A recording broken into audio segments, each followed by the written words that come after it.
അഞ്ചാം ക്ലാസ്സിലെ വീണ പാഠപുസ്തകത്തിലെ മൂന്നാമത്തെ ചാപ്റ്ററായ പ്രശസ്ത കവി രാംധാരി സിംഗ് ദിനകർ രചിച്ച ചാന്ദ് കാ കുർത്ത, അതായത് ചന്ദ്രൻ്റെ കുപ്പായം എന്ന കവിതയുടെ മലയാള പരിഭാഷയാണ് ഈ വീഡിയോയിലൂടെ പറഞ്ഞു തരുന്നത്.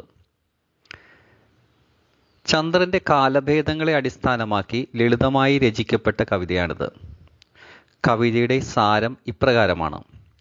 ഒരു ദിവസം ചന്ദ്രൻ വാശി പിടിച്ചുകൊണ്ട് തൻ്റെ അമ്മയോട് പറഞ്ഞു, അമ്മേ, എനിക്കായി കമ്പിളി കൊണ്ട് നിർമ്മിച്ച കട്ടിയുള്ള ഒരു അയഞ്ഞ കുപ്പായം തുന്നിത്തരൂ.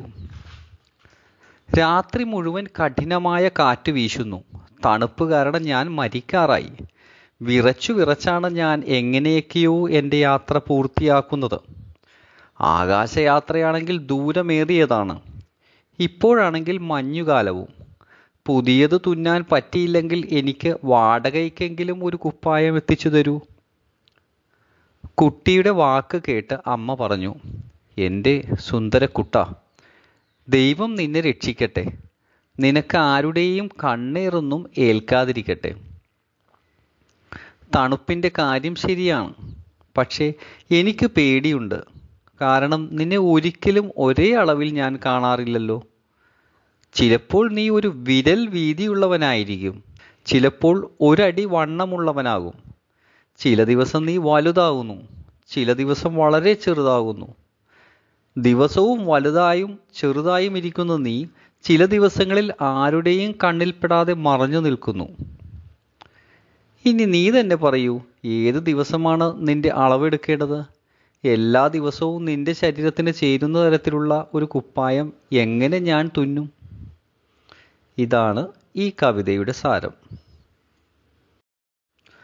അയോധ്യ സിംഗ് ഉപാധ്യായ ഹരിയൗദ് രചിച്ച ജാഗോ പ്യാരെ, അതായത് ഉണരൂ പ്രിയപ്പെട്ടവനെ എന്ന ഈ കവിത ഒരു അമ്മ തൻ്റെ മകനെ പ്രഭാതത്തിൽ വിളിച്ചുണർത്തുന്ന അതീവ സുന്ദര ദൃശ്യമാണ്. ഈ കവിതയിലൂടെ പ്രകൃതിയിലെ മാറ്റങ്ങളെ കവി വരച്ചു കാട്ടുന്നു. കവിതയുടെ വിവരണം ഇപ്രകാരമാണ്. ഉണരൂ ഉണ്ണി, ഇനി കണ്ണുകൾ തുറക്കൂ. നിനക്കായി ഞാൻ വെള്ളം കൊണ്ടുവന്നിട്ടുണ്ട്. മുഖം കഴുകൂ. രാത്രി കഴിഞ്ഞു. താമര ഇതളുകൾ വിരിഞ്ഞു കഴിഞ്ഞു. അവയ്ക്ക് മുകളിൽ വണ്ടുകൾ ആടുന്നു. മരങ്ങളിൽ പക്ഷികൾ കിളിനാദം മുഴക്കിത്തുടങ്ങി. അതിമനോഹരമായ കുളിർക്കാറ്റ് വീശാൻ തുടങ്ങിയിരിക്കുന്നു. ആകാശത്ത് മനോഹരമായ ചുവപ്പ് രാശി പടർന്നിരിക്കുന്നു. ഭൂമി അതീവ സുന്ദരമായ ഒരു രൂപം കൈവരിച്ചിരിക്കുന്നു. പുലരിയായി.